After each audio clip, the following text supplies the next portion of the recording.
হায় কেমন করে এলাকাবাসীদের কাছে আমি আমার মুখ দেখাবো? বিয়ে করি নাই, স্বামী নাই, বিয়ে হয় নাই, স্বামী নাই, কিন্তু পেটে সন্তান চলে এসেছে। হায় হায়, এলাকায় কেমনে মুখ দেখাবো? নবীরা কি এমনি এমনি বসে বসে খাইছে? কঠিন পরিস্থিতিতেও নবীরা পরিশ্রম করে উপার্জন করা লেগেছে, ঠিক কিনা? সাইয়েদনা মারিয়াম আলাইহিস সালাম, যার নামে আল্লাহ তাআলা কোরআনে একটা সূরা দিলেন, উনি পৃথিবীতে এমন একজন মহিয়সী নারী, যেই নারীর গর্ভে, যেই নারীর পেটের ভেতরে স্বামীর স্পর্শ ছাড়া সন্তান দিয়েছে কে?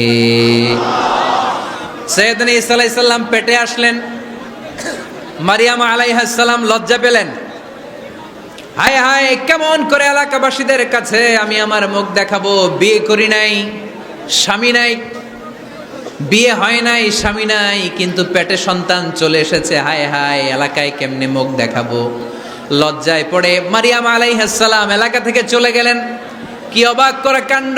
বাচ্চা ভূমিষ্ঠ হওয়ার জন্য, বড় হওয়ার জন্য 6 মাস 7 মাস লাগে নাই, পেটে বাচ্চা আসার সাথে সাথে বাচ্চাটারে বড় করে দিয়েছে কে? সাইয়েদাতুনা মারিয়াম আলাইহিস সালাম এবার বসে বললেন, বুঝতে আরম্ভ করলেন প্রেগন্যান্সির পেইন উঠেছে। হঠাৎ করে পেট থেকে বাচ্চা ভূমিষ্ঠ হয়ে যাওয়ার পরে উনি কাঁপতে আরম্ভ করলেন। ক্ষুধার চোটে খাবার কিছু নাই, সামনে ঝর্ণা, উপরে একটা খেজুর গাছ। সাইয়েদনা ঈসা আলাইহিস সালামকে কোলে নিয়ে মারিয়াম আলাইহিস সালাম মনে মনে ভাবে, হায় রে, কেউ যদি একটু খেজুর পেড়ে দিত, এই ক্ষুধার মুহূর্তে আমি খেজুর খেয়ে পেটের ক্ষুধা নিবারণ করতাম। রব্বুল আলামিন মারিয়ামকে উদ্দেশ্য করে আয়াত নাজিল করে দিলেন, ওয়া হুজ্জি ইলাইকি বিজিযিন নাখলাতি তুসাকিত আলাইকি রতাবান জানিয়া। কোরআন সাক্ষী, হুজ্জি ইলাইকি বিজিযিন নাখলা, এর মানে হচ্ছে মারিয়াম, কেউ পেড়ে দিবে না, একটু কষ্ট করে হাতটা উঁচু করে খেজুরের ডালা ধরে ঝাঁকুনি মারো, টসটসে কাঁচা পাকা খেজুর নিচের দিকে পড়বে, তারপর তুমি তুলে খাবে। সুবহানাল্লাহ পড়েন। আল্লাহ চাইলে অটোমেটিক্যালি কারামাত হিসেবে খেজুরগুলো নিচে ফেলতে পারতেন না? কথা কোন? খেজুরগুলো অটোমেটিক্যালি নিচের দিকে পড়ছে? পড়ে নাই। আল্লাহ শিক্ষা দিয়েছে, যেই পরিস্থিতিতে থাকো না কেন, তোমাকে শ্রম ব্যয় করে, কষ্ট করে তোমার উপার্জন করতে হবে, রিজিকের বন্দোবস্ত করতে হবে। চিল্লায় বলেন ঠিক কিনা? ইসলাম আমাদেরকে এটাই শিখিয়েছে, কাজে লজ্জা নাই। আবার বিশ্বনবী বললেন, ইন খামাতিস সাআ ওয়া ফি ইয়াদি আহাদিকুম ফাসিলাতুন, তোমাদের কারো হাতে যদি একটা চারা বীজ থাকে, সে যদি দেখে কিয়ামত হতে শুরু করেছে, ফা ইন ইসতাতা আন ইয়াগরিসাহা ক্বাবলা আন তাকুমাস সাআ ফালইয়াগরিসহা, কারো হাতে একটা চারা বীজ নিয়ত করেছে, চারা বীজটা রোপণ করবে, ইন দ্য মিন টাইম দেখলো কিয়ামত হতে শুরু করেছে, বিশ্বনবী বললেন, যদি তোমার সুযোগ থাকে কিয়ামত হওয়ার আগে চারা বীজটা রোপণ করে দাও। কথা বুঝতে পেরেছেন? আপনার হাতে একটা চারা বীজ, আপনি প্ল্যান করেছেন এই চারা বীজটা রোপণ করবেন, ইন দ্য মিন টাইম দেখলেন কি হওয়া শুরু হয়েছে?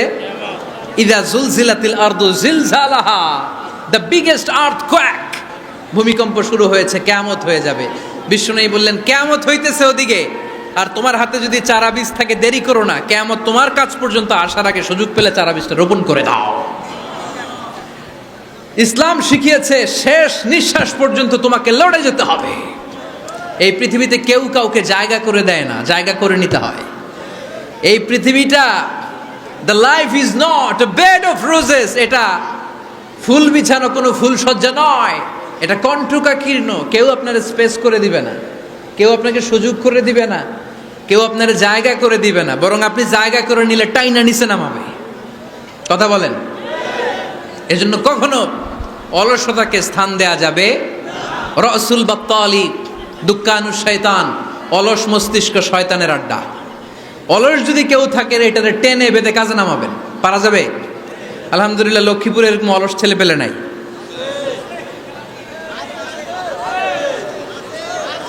আছে? আমরা আজকে অলসতাকে নো বলে যাবো এই মাহফিল থেকে। অলসতাকে আমরা কি বলবো? আওয়াজ করে বলতে হবে, অলসতাকে কি বলবো আমরা? মুমিনের জীবনে কোনো অলসতা নাই। অলস হয় মুনাফিকরা। অলস হয় কারা? চিল্লায় বলতে হবে। মুমিনরা অলস হয়? অলস হয় কারা? এজন্য কোরআনে আল্লাহ একথাও বলে দিলেন, ওয়া ইযা قاموا إلى الصلاة قاموا كسالى يراءون الناس ولا يذكرون الله إلا قليلا সুবহানাল্লাহ পড়েন। মুনাফিকরা যখন মানুষকে দেখানোর জন্য নামাজে যায়, ওই নামাজে তাদের ইখলাস নাই, ওই নামাজের ভেতরে তাদের কোনো খুশু খুদু নাই, ওই নামাজের ভেতরে আছে শুধু অলসতা। ওই নামাজে কি আছে? কিন্তু আমরা যখন নামাজে যাই আমাদের অলসতা আছে? আমরা নামাজ পড়লে আমাদের হৃদয়টারে সজীব করে দেয় কে? আমরা উযু করলে আমাদের মনটাকে চাঙ্গা করে দেয় কে? আমরা মসজিদে ঢুকলে হৃদয়টাকে প্রাণবন্ত করে দেয় কে? মুমিন উযু করলে চাঙ্গা হয়। বিষ্ণু ঈসা ইসলাম বললেন, ইয়াকিদু শাইতানু আলা কাফিয়াতি রাসি আহাদিকুম ইদা নাম। খেয়াল করে শুনবেন লক্ষ্মীপুরের ভাইয়েরা, চমৎকার একটা হাদিস। আমরা যখন ঘুমোতে যাই, শয়তান আমাদের প্রত্যেকের মাথার পিছনে 3টা অলসতার গিট মারে। কয়টা? আওয়াজ করে বলেন। 3টা অলসতার গিট মারে। ইয়াকিদু শাইতানু আলা কাফিয়াতি রাসি আহাদিকুম সালাসা উকাব। 3টা গিট মারে যখন আমরা ঘুমোতে যাই। অলসতার 3টা গিট মেরে আমাদের কানের সামনে এসে ফিসফিস করে মন্ত্র পড়তে থাকে, আলাইসা লাইলুন তাওয়িলুন ফারকুদ, আলাইসা লাইলুন তাওয়িলুন ফারকুদ। বিশাল লম্বা রাত, ঘুমাও, অনেক সময় আছে, ঘুমাও। রাত 5টা বেজে যাচ্ছে, তাহাজ্জুদের সময় শেষ হয়ে যাচ্ছে, তখনও শয়তান বলে রাত অনেক লম্বা, ঘুমাও। ফজরের সময় পার হয়ে যাচ্ছে, সূর্য উঠে যাচ্ছে, শয়তান বলে আলাইসা লাইলুন তাওয়িলুন ফারকুদ, এখনো অনেক সময় আছে, লম্বা লম্বা লম্বা চৌড়া রাত পড়ে আছে, তুমি ঘুমাও। বিশ্বনবী বললেন, ফাইন ইস্তাইকাযা ওয়া যাকারাল্লাহ ইনহাল্লাত উকদা। আমার উম্মতের কেউ যখন ঘুম থেকে জেগে ঘুম থেকে ওঠার দোয়া পড়া শুরু করে দেয়, অলসতার প্রথম গিটটা সাথে সাথে খুলে দেয় কে? আপনি ঘুম থেকে উঠেই যখন ঘুম থেকে ওঠার দোয়া পড়বেন, আপনার অলসতার প্রথম গিট খুলে দেয় কে? ঘুম থেকে ওঠার দোয়াটা কি?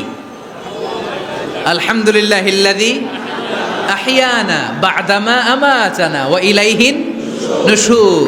প্রশংসা সে আল্লাহ, যে আল্লাহ আমাদেরকে লম্বা একটা ঘুম শেষে, মৃত্যু শেষে আমাদেরকে ঘুম থেকে উঠালেন। এই দোয়াটা পড়ার সাথে সাথে শয়তান যে 3টা গিট মারছে, ওই 3টার একটা খুলে দেয় কে? ফাইন তাওয়াদ্দা ইনহাল্লাত উকদা। ঘুম থেকে জেগে ঘুমের দোয়া পড়ার পরে যখন কেউ ওযু করে ফেলে, অলসতার দ্বিতীয় গিটটাও খুলে দেয় কে? ওযু করার পরে ফাইন সাল্লাত ইনহাল্লাত উকদা, নামাজের মুসল্লায় দাঁড়িয়ে যখন নামাজ শুরু করে দেয়, অলসতার 3 নাম্বার গিটটাও খুলে দেয় কে? 3টা গিট যখন খুলে দেয়, বিষ্ণু ঈসা ইসলাম বললেন, ফাসবাহা নাশীতাল কলব। নাশীত, তখন মুমিন বান্দা সজীব হয়ে ওঠে, প্রাণবন্ত হয়ে ওঠে, উচ্ছ্বসিত হয়ে ওঠে। ওয়া ইল্লা খাবিসান নাফসি কাসলান। আর যদি ঘুমিয়ে থাকে, 3টা গিট তার মাথার পেছনে শয়তানের অলসতার লেগে থাকে, তাহলে তার দিনটা শুরু হয় অলসতা দিয়ে, আর সে হয় অলসতার রাজা। চিল্লায় এখন ঠিক কিনা? এজন্য আমরা কি অলস হতে চাই না কর্মঠ হতে চাই?